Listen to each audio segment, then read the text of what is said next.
এই যে আমরা এখন কেশবপুরে, যদিও দিন দুপুর, তারপরে দেখতে পাচ্ছি এই যে একজন গাছি গাছ কাটছেন, গাছে উঠেছেন। এই যে রস দোয়ানোর জন্য গাছে উঠছে।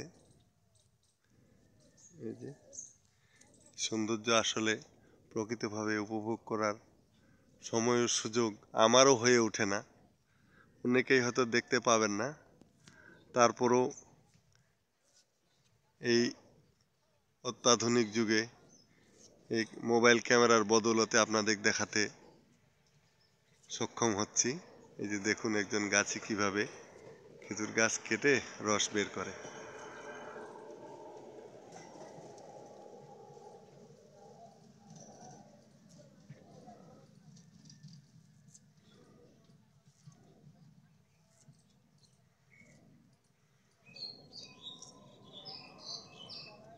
এই যে গাছটাকে আগে পরিষ্কার করে রাখা হয়েছিল, সেই গাছটাকে একটু কেটে দিয়ে এখন ওই গাছের এই যে ওইখান থেকে ওই যে একটা বাঁশের মতো গাছে পেরেকের মতো মেরে দেওয়া আছে, ওইটা দিয়ে আস্তে আস্তে আস্তে আস্তে করে রস এই যে এরকম হাঁড়িতে পড়বে। এই যে আরো কাছ থেকে দেখুন, এই যে গাছের মধ্যে হাঁড়ি দেওয়া আছে, এই যে আরো কাছ থেকে এই যে হাঁড়ি, ওই যে কাটছে সুন্দর করে। চলেন, এই যে গাছ কাটা হয়ে গেল, এখন এটাতে হাঁড়ি লাগিয়ে দিবে। এই যে গাছের পিছনে দেখেন হাঁড়ি রয়েছে।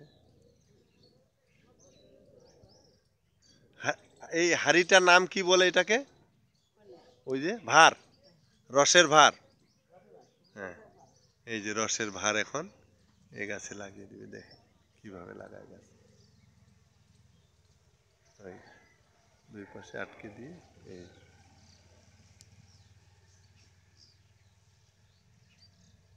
দুই পাশে আবার ইয়ে মারা পেরেক মারা। এই যে রসের ভার আটকানো হয়ে গেল। এই যে এখন উনি নেমে পড়ছে। আবার রসে এই ভার পূর্ণ হয়ে গেলে আবার এক সময় উঠে এই ভারটাকে নামিয়ে নেবে। এভাবেই খেজুর গাছ কেটে রস বের করা হয়। আল্লাহ হাফেজ। এখানেই